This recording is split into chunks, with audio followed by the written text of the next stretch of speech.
గోవింద గోవింద గోవింద గోవింద.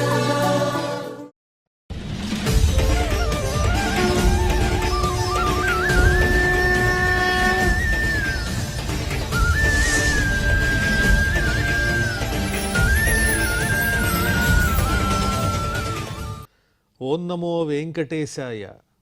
ఏడుకొండలవాడ వెంకటరమణ గోవింద గోవింద. శ్రీ శ్రీనివాస శ్రీ వెంకటేశ గోవింద గోవింద. కలియుగ ప్రత్యక్ష దైవం శ్రీనివాస పరబ్రహ్మ అనుగ్రహ విశేషంతో శ్రీమద్భాగవతంలో ఏకాదశ స్కంధంలోని విశేషాలు యథాశక్తి తెలుసుకుంటూ ఉన్నాం. నారాయణం నమస్కృత్య నరం చైవ నరోత్తమం దేవీం సరస్వతీం వ్యాసం తతో జయముదీరయేత్. సుఖయోగీంద్రుల వారు పరీక్షిన్ మహారాజునకు భగవల్లీలా విశేషాలను వర్ణించి చెబుతూ ఉన్నారు. ఉద్ధవుడు శ్రీకృష్ణస్వామి వద్ద తత్వోపదేశాన్ని పొందుతూ ఉన్నారు. విధి నిషేధాలు గుణదోషములు అనే విషయాన్ని గురించి వర్ణించి చెబుతున్నారు కృష్ణ పరమాత్మ. కాలాన్ని బట్టి ద్రవ్యాన్ని బట్టి విధి నిషేధాలు గుణదోషాలు ఉంటాయి. మరి విధి నిషేధాలు గుణదోషాలు ఇవన్నీ కూడా వేదమునందు చెప్పబడ్డాయి అంటే వేదం అనేది కర్మ మార్గాన్ని చెయ్యాలి అని చెప్పటం కాదు అందులో ఉన్న ఉద్దేశ్యము. కర్మను ఆశగా చూపించి నిజమైనటువంటి మోక్షం అనే శ్రేయస్సు వైపు నడిపించటమే వేదంలో ఉన్నటువంటి ఆంతర్యం అనే విషయాన్ని ప్రతిపాదన చేస్తూ ఈ విధి నిషేధాలు గుణదోషాల గురించి వర్ణిస్తూ, ఓ ఉద్ధవ, కాలాన్ని బట్టి ద్రవ్యాన్ని బట్టి కూడా గుణదోషాలు విధి నిషేధాలు అనేవి ఉంటాయి అని చెబుతూ, అకృష్ణసారో దేశానాం అబ్రహ్మణ్యో అశుచిర్భవేత్ కృష్ణసారోప్యసౌ వీర కీకట అసంస్కృతే రిణం.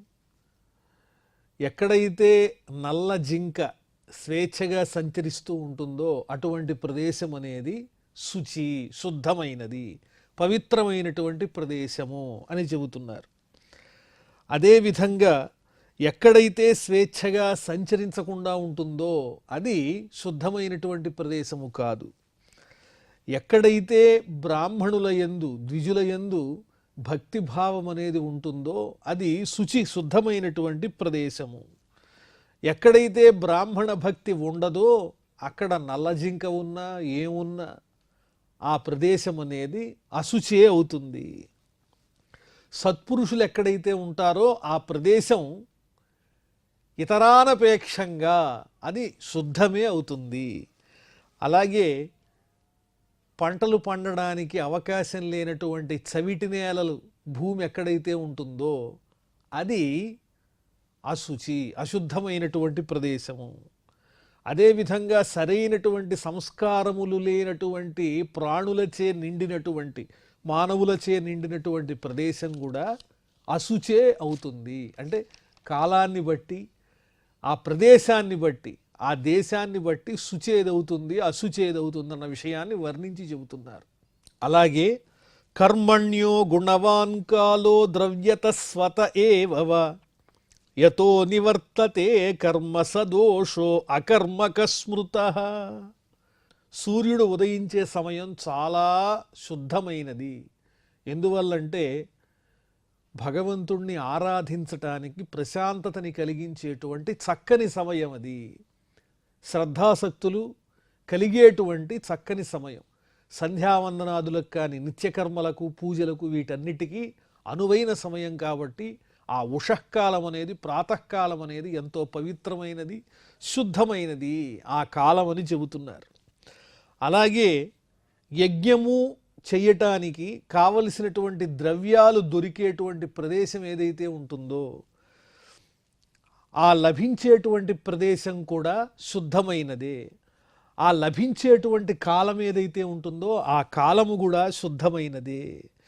ఎక్కడైతే ఆ యజ్ఞకర్మలు కానీ దైవ సంబంధమైనటువంటి కర్మలు కానీ ఆచరించటానికి ద్రవ్యాలు లభించవో ఆ లభించినటువంటి ప్రదేశం అనేది అశుచి. అలాగే దైవ సంబంధమైన కార్యములు యజ్ఞయాగాలు చేయటానికి యోగ్యత లేనటువంటి కాలం ఏదైతే ఉంటుందో అది కూడా అశుచి.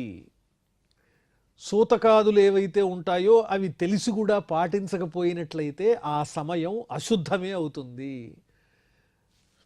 ద్రవ్యస్య శుద్ధీ చ ద్రవ్యేణ వచనేన చ సంస్కారేణాధ కాలేన మహత్వాల్పతయాథవా.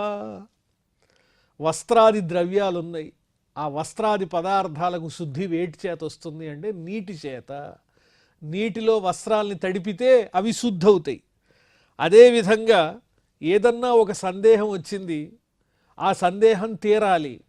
అది ఎట్లా తీరుతుంది అంటే ఏ కల్మషము లేనటువంటి సజ్జనుని యొక్క సూచన ఏదైతే ఉంటుందో అదే ఆ సందేహానికి నిజమైనటువంటి చక్కని శుద్ధి కలగజేస్తుంది.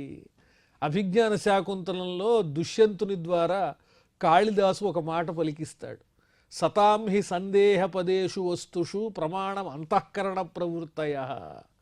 అంటే ఏ కల్మషము లేకుండా ఆలోచించి చెప్పేటువంటి సాధువు సజ్జనుడు, తన ధర్మం పట్ల నిష్కపటమైన ఆచరణ కలిగినటువంటి వారి యొక్క చక్కని వాక్కు ఏదైతే ఉంటుందో వచనము, అదే ఆ సందేహానికి సరైనటువంటి శుద్ధిని కలగజేస్తుంది. ఆ మాటయే శుద్ధి.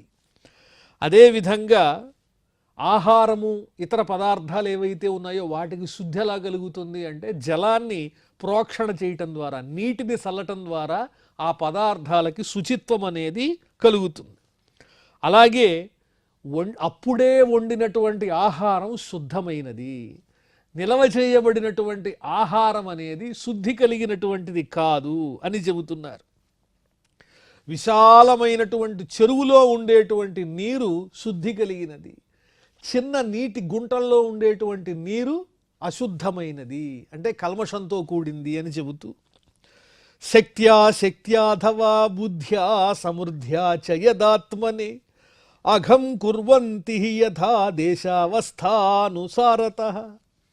అలాగే ఓ ఉద్ధవ, మనకు ఉండేటువంటి శక్తిని అనుసరించి, అశక్తతను బట్టి, మనలో ఉండే బుద్ధి బలాన్ని బట్టి, మనలో మనకున్నటువంటి సంపదలని బట్టి దోషాలనేవి కలుగుతూ ఉంటాయి.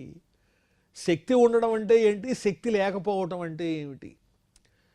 ఏదైనా భగవంతుడికి మనం ఆరాధన చేసేటప్పుడు స్వామి నా శక్తిని అనుసరించి చేస్తాను, ద్రవ్యలోభమైతే కలిగించను అని ప్రార్థన చేస్తాం. అంటే పెట్టగలిగేటువంటి స్తోమత ఉండి కూడా చెయ్యవలసిన చోట చెయ్యకుండా ఉండడం అనేది లోభం అవుతుంది, అది దోషం అవుతుంది.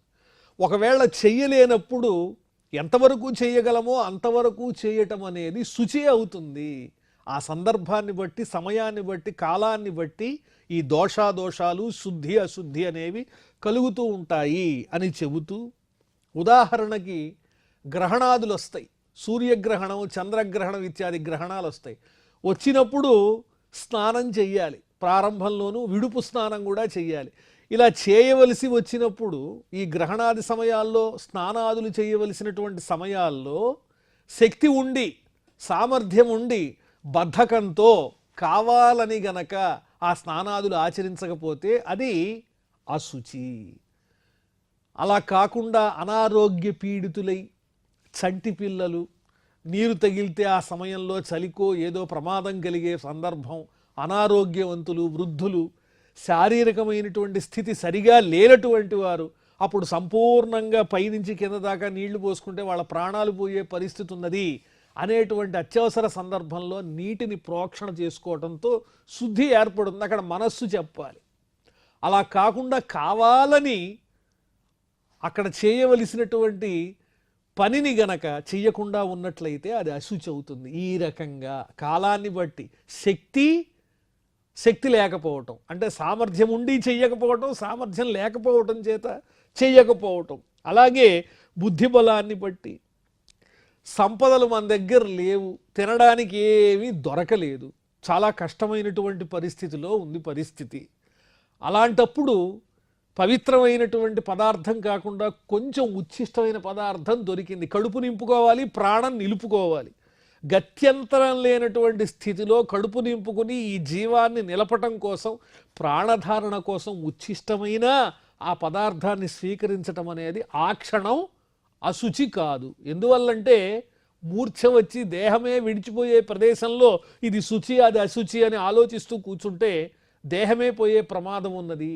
ధర్మ సాధనకు ఉపకరించేటువంటి దేహాన్ని విడిచిపెట్టకూడదు. కాబట్టి ఆ దొరికిన పదార్థం అనేది ఉచ్ఛిష్టంతో కూడి ఉన్న ఆ క్షణం అది శుచే అవుతుంది అని వర్ణించి చెబుతున్నారు. సంపదలు లేనప్పుడు అటువంటి పరిస్థితుల్లో అది తప్పు కాదు. కాబట్టి శుచి అనేది అశుచి అనేది, శుద్ధి అశుద్ధి అనేటువంటిది కాలాన్ని బట్టి ప్రదేశాన్ని బట్టి బాగా చూసుకోవాలయ్యా ఓ ఉద్ధవ. ధాన్యదార్వస్థితంతూనాం రసతైజస చర్మణం కాలవాయువగ్నిమృత్తో యైః పార్థివానాం యుతాయుతైః. మరి ధాన్యానికి శుద్ధి ఎలా ఏర్పడుతుంది? ధాన్యంలో మరి ధాన్యాన్ని చెరిగేటప్పుడు అందులో పొట్టు కూడా వస్తుంది కదా. అందువల్ల ధాన్యానికి శుద్ధి ఎలా కలుగుతుందంటే గాలి వల్ల కలుగుతుంది. గాలి ధాన్యాన్ని శుద్ధి చేస్తుంది. అలాగే మరి ఇంధనాలు ఉంటాయి, కట్టె మొదలైనటువంటివి, వాటికి శుద్ధి ఎలా కలుగుతుంది అంటే అగ్ని చేత వేడి చేయటం, అలాగే నీటి చేత ప్రోక్షణ చేసి కడగటం వల్ల ఇంధనాల్లో ఉండేటువంటి దోషం అనేది పోతుంది. అలాగే ఏనుగు దంతాలు, శంఖాలు మొదలైనటువంటివి, వీటిల్ని నీటితో కడిగితే వాటికి శుద్ధి ఏర్పడుతుంది. అలాగే దారాలతో నేసినటువంటి వస్త్రాలు ఏవైతే ఉంటాయో అవి కూడా నీటి చేతనే శుద్ధి పొందుతూ ఉంటాయి. పాలు ఇత్యాదిగా కలిగినటువంటి రసాలు ఏవైతే ఉంటాయో వాటిల్ని నిప్పు మీద వేడి చేస్తే, అలాగే బంగారం ఉంది, బంగారాన్ని శుద్ధి ఎలా చేస్తారు? అగ్నిలో పెట్టి పుటం పెడితే ఆ అగ్ని వల్ల బంగారానికి శుద్ధి ఏర్పడుతుంది. పాలు కూడా అగ్నితో వేడి చేస్తే అందులో ఉన్నటువంటి దోషం అనేది పోతుంది. అలాగే మృగ చర్మాలు ఉంటాయి, కృష్ణ మృగం, ఆ చర్మాదులకు శుద్ధి ఎలా ఏర్పడుతుంది అంటే వాయువు చేత ఏర్పడుతుంది. అలాగే ఎండ చేత కూడా శుద్ధి ఏర్పడుతుంది. గాలిలో బాగా ఆరబెట్టడం ద్వారా, ఎండ తగలటం ద్వారా ఆ చర్మములలో ఉండేటువంటి అశుచి అనేది పోయి శుద్ధమవుతాయి. అలాగే మట్టి కుండలు ఉంటాయి, ఆ మట్టి కుండలకు శుద్ధి ఎలా ఏర్పడుతుందంటే నీటితో కడగటం, నిప్పుల్లో బాగా కాచటం, ఇలాంటి వాటి చేత ఆ కుండల్లో ఉండేటువంటి మట్టితో చేయబడినటువంటి పదార్థాల్లో ఉండేటువంటి ఆ అశుచి అనేది పోతుంది అని వర్ణించి చెబుతూ, అమేధ్యలిప్తం యత్ ఏన గంధం లేపం వ్యపోహతి భజతే ప్రకృతిం తస్య తచ్చౌచం తావదిష్యతే. ఏదైనా ఒక పాత్రకి అశుచి అంటకూడనటువంటి అమేధ్యం అంటింది, అంటకూడని పదార్థం ఏదో అంటింది, దాన్ని చక్కగా నీటితో శుద్ధి చేయాలి. పాత్రాదులు అందులో అశుద్ధం పోయేదాకా బాగా ఆయా చక్కని చూర్ణములను ఉపయోగించి ఆ పాత్రల్ని అశుద్ధం పోయేదాకా ప్రక్షాళన చేస్తే అవి శుద్ధమవుతాయని చెబుతున్నారు. భజతే ప్రకృతిం తస్య తచ్చౌచం తావదిష్యతే. ఆ దుర్గంధం పోయి దానికి అంటినటువంటి ఆ మలం పోయేదాకా బాగా కడిగి చూర్ణాదులతో తోమితే దానికి ఉన్నటువంటి అశుద్ధి అనేది, అశౌచం అనేది పోతుంది, అశుచి అనేది పోతుంది. స్నానదాన తపోవస్థ వీర్య సంస్కార కర్మభిః మత్స్మృత్యాచాత్మన శౌచం శుద్ధ కర్మాచరేత్ ద్విజః. ద్విజుడనేటువంటి వాడు ఏ ఏ కర్మలను ఆచరించాలో చెబుతున్నారు. చక్కగా స్నానాన్ని ఆచరించటం, దానం చేయటం, తపస్సుని ఆచరించటం, అలాగే శక్తిని కలిగి ఉండడం, కౌమారాది అవస్థలు అంటే యవ్వనంలో ఏం చేయాలి, బాలులుగా ఉన్నప్పుడు ఏం చేయాలి, ఆయా సందర్భాల్లో చేయవలసినటువంటి కర్మలు, సంధ్యావందనాది నిత్యకర్మలు, నన్ను స్మరించుట, ఇవన్నీ కూడా కర్తకు శుద్ధిని కలిగిస్తాయి. కాబట్టి ద్విజుడు తప్పనిసరిగా ఆయా కర్మలను ఆయా సమయాన్ని బట్టి, కాలాన్ని బట్టి ఆచరించాలి. కౌమారావస్థలో చేయదగినటువంటి కర్మలను శుద్ధిగా ఆచరించాలి. మంత్రస్య చ పరిజ్ఞానం కర్మశుద్ధి మదర్పణం ధర్మ సంపద్యతే షడ్భిః అధర్మస్తు విపర్యయః. అలాగే మంత్రం ఉన్నది, మంత్రాన్ని గురువు ఉపదేశిస్తారు. గురువు ద్వారా మంత్రాన్ని ఉపదేశం పొందిన తర్వాత దాన్ని ఏ విధంగా ప్రయోగించాలి, ఏ విధంగా స్మరించాలో సమగ్రంగా తెలుసుకుని గురువు యొక్క ఆజ్ఞ ప్రకారం నియమనిష్టలతో ఆ మంత్రాన్ని చక్కగా అనుసంధానం చేయాలి. ఎలా పడితే అలాగా ఆ మంత్రానుష్ఠానం చేయకూడదు అని చెబుతున్నారు సాక్షాత్తు కృష్ణ పరమాత్మ. గురువు యొక్క ఉపదేశం లేకుండా ఆ మంత్రాన్ని ప్రయోగించినట్లయితే విపరీత ఫలితాలు కలుగుతాయి. కాబట్టి మంత్రశుద్ధి అనేది ఉండాలి. మంత్రశుద్ధి ఎలా కలుగుతుంది? గురువు యొక్క ఉపదేశాన్ని బట్టి మంత్రశుద్ధి కలుగుతుంది. అలాగే చేసినటువంటి ప్రతి కర్మ కూడా ఏతత్సర్వం శ్రీమన్నారాయణార్పణమస్తు పరమేశ్వరార్పణమస్తు అని ఆ భగవంతుని యొక్క పాదముల చెంత అర్పించేటువంటి సంకల్పంతో కర్మలన్నింటినీ ఆ పరమాత్మకు అంకితం చేసినట్లయితే ఆ కర్మకు పరిపూర్ణమైన శుద్ధి ఏర్పడుతుంది. కాబట్టి ఒక దేశము, కాలము, అలాగే అక్కడ ఉన్న ద్రవ్యము, ఆ కర్మని ఆచరించేటువంటి కర్త, మంత్రము, చేయబడేటువంటి కర్మ, ఈ ఆరిటిని శుద్ధి చేతనే ధర్మం ఉత్పన్నమవుతుంది. ఈ ఆరిటి యొక్క శుద్ధి చేతనే చక్కని ధర్మం అనేది ఉత్పన్నమవుతుంది. దేశశుద్ధి, కాలశుద్ధి, ద్రవ్యశుద్ధి, కర్త యొక్క శుద్ధి, మంత్రశుద్ధి, కర్మశుద్ధి, వీటన్నిటి వల్ల ధర్మం అనేది ఉత్పన్నమవుతుంది. లేకపోతే ఇవి గనక విపరీతమైనట్లయితే తద్వారా కలిగేది అధర్మమేనయ్యా ఉద్ధవ. క్వచిత్ గుణోపి దోషస్యాత్ దోషోపి విధినా గుణః గుణదోషార్థ నియమః తద్భిదామేవ బాధతే. ఒక్కో చోట ఏం జరుగుతుంది? గుణమే దోషంగా పరిణమిస్తుంది, దోషమే గుణంగా మారిపోతుంది.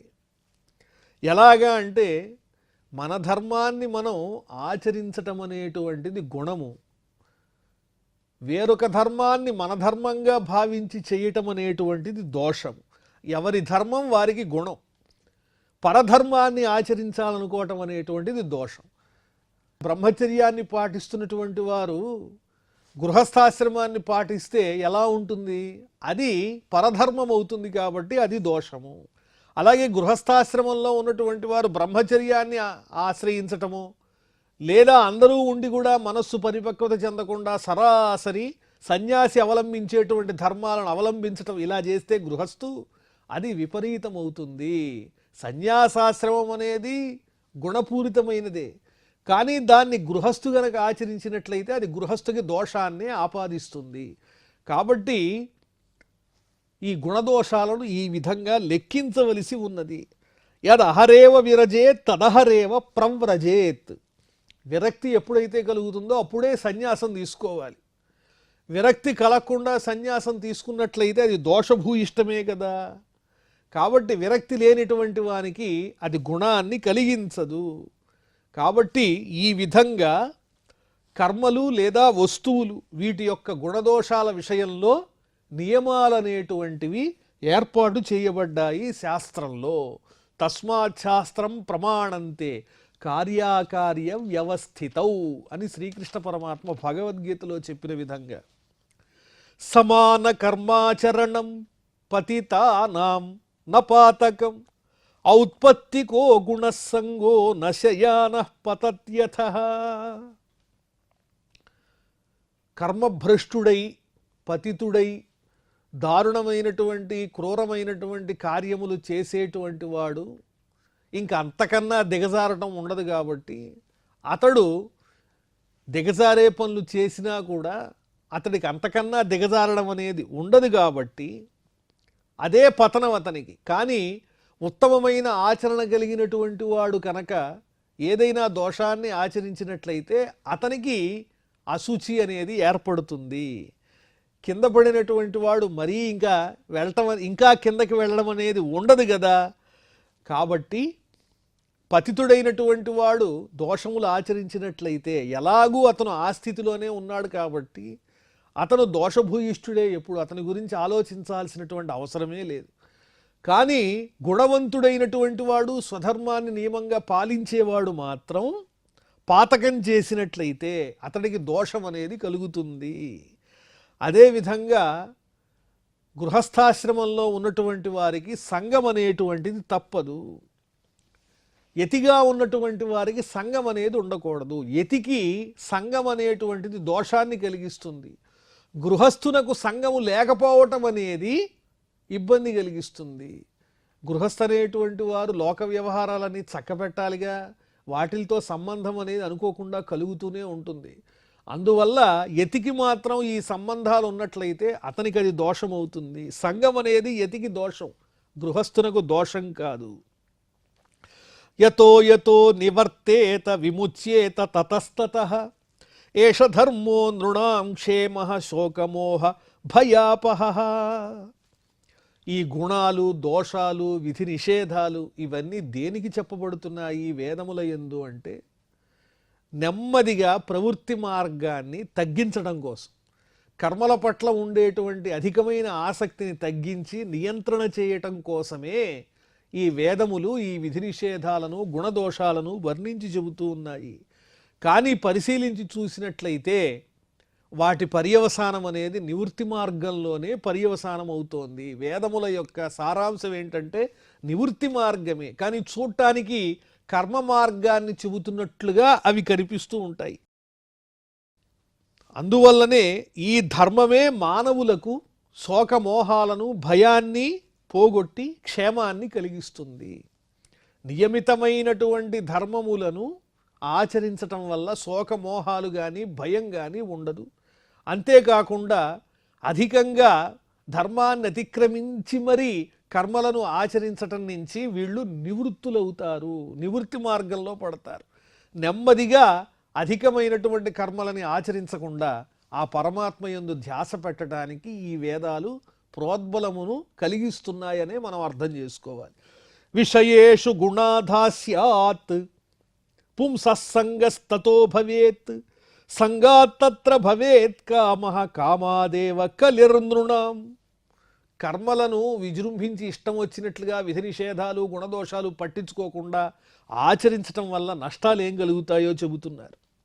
ఇంద్రియ భోగాలనే మంచివి అనేటువంటి భావన కలిగి ఆ ఇంద్రియాలు కోరేటువంటి కోరికలన్నీ తీరుస్తూ వాటి మీద ఆసక్తిని పెంచుకుంటారు. అలా ఆసక్తి పెరగటం వల్ల ఏమవుతుంది, కోరికలు ఎక్కువ అవుతాయి.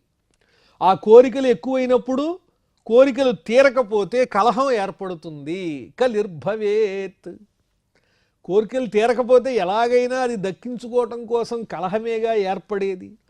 కలేర్దుర్విషః క్రోధః తమస్తమనువర్తతే తమసాగ్రస్యతే పుంసః చేతనా వ్యాపిని ధృతం. ఈ కలహం ఎక్కువైనప్పుడు దాని నుంచి క్రోధం పుడుతుంది. ఆ తర్వాత క్రోధం నుంచి సమ్మోహం కలుగుతుంది, మోహము, పిచ్చి, వ్యామోహం కలుగుతుంది. క్రోధాద్భవతి సమ్మోహః సమ్మోహాత్ స్మృతి విభ్రమః, భగవద్గీతలో చెప్పిన విషయం. కలహం వల్ల క్రోధం ఏర్పడుతుంది, క్రోధం వల్ల సమ్మోహం అనేది ఏర్పడుతుంది. ఆ సమ్మోహం కలిగితే అప్పుడు కలిగేటువంటి స్థితి వర్ణించరానిది, బుద్ధిభ్రంశమేగా. తద్వారా కార్యకార్య విచక్షణ అనేది పోతుంది. ఏది చెయ్యదగినది, ఏది చెయ్యకూడనిది అనేటువంటి విషయంలో విచక్షణ అనేటువంటిది వెంటనే లోపిస్తుంది. చేతన వ్యాపిని ధృతం వెంటనే కలుగుతుంది. అప్పుడు తయా విరహిత సాధో జంతు శూన్యాయ కల్పతే తతోస్య స్వార్థ విభ్రంశో మూర్ఛితస్య మృతస్య చ. అప్పుడు ఏం జరుగుతుంది, కార్యకార్యముల పట్ల అవగాహన లోపించటం వల్ల మానవుడు ఏమవుతాడు అంటే బతిగుండి కూడా మరణించిన వారితో సమానమవుతాడు, జీవన్మృతుడవుతాడు. దేహాన్ని కలిగి ఉన్నందుకు ఏదైతే సార్థకమవ్వాలో అది కనిపించకపోతే అతడు జీవన్మృతుడే కదా. అందువల్ల మూర్ఖుడై, స్మృతి లేనివాడై, మూర్ఛ వచ్చిన వాని వలె ప్రవర్తిస్తూ ఉంటాడు. అందువల్ల అతడు పొందదగినటువంటి పురుషార్థం అనేది అతనికి దక్కదు, మోక్షానికి దూరం అవుతాడు, పరమాత్మ యొక్క అనుగ్రహానికి దూరం అవుతాడు. ఈ విధంగా విశృంఖలంగా కర్మలను ఆచరించి తప్పుదారి పట్టకుండా, ఇంద్రియ భోగాల వెంట పోకుండా నియంత్రించటానికే ఈ వేదములు నియమితమైనటువంటి కర్మలను తెలియజేస్తూ వాటి ద్వారా అపరిమితమైన శ్రేయస్సుని కలిగించటం కోసమే విధి నిషేధాలు, గుణదోషాలు వీటినన్నిటినీ ప్రతిపాదిస్తూ ఉన్నాయి. వేదముల యొక్క సారాంశం ఏమిటంటే ఈ నియమితమైన కర్మలను ఆశగా చూపెట్టి ఈ మానవుణ్ణి శాశ్వతమైనటువంటి కైవల్యానికి లేదా మోక్షాన్ని పొందించటమే ప్రధానమైనటువంటి సారాంశము అని కృష్ణ భగవానుడు ఉద్ధవుల వారికి తెలియజేస్తూ ఉన్నారు. మరిన్ని విశేషాలు మనం మళ్ళీ తెలుసుకుందాం. ప్రస్తుతం క్షమాప్రార్థనాదులతో ఈ కార్యక్రమాన్ని పరిసమాప్తం చేసుకుందాం. అథ క్షమాప్రార్థన యదక్షరపదభ్రష్టం మాత్రాహీనంచ యద్భవేత్ తత్సర్వం క్షమ్యతాం దేవ నారాయణ నమోస్తుతే. శ్రియఃకాంతాయ కళ్యాణ నిధయే నిధయేర్థినాం శ్రీవేంకట నివాసాయ శ్రీనివాసాయ మంగళం.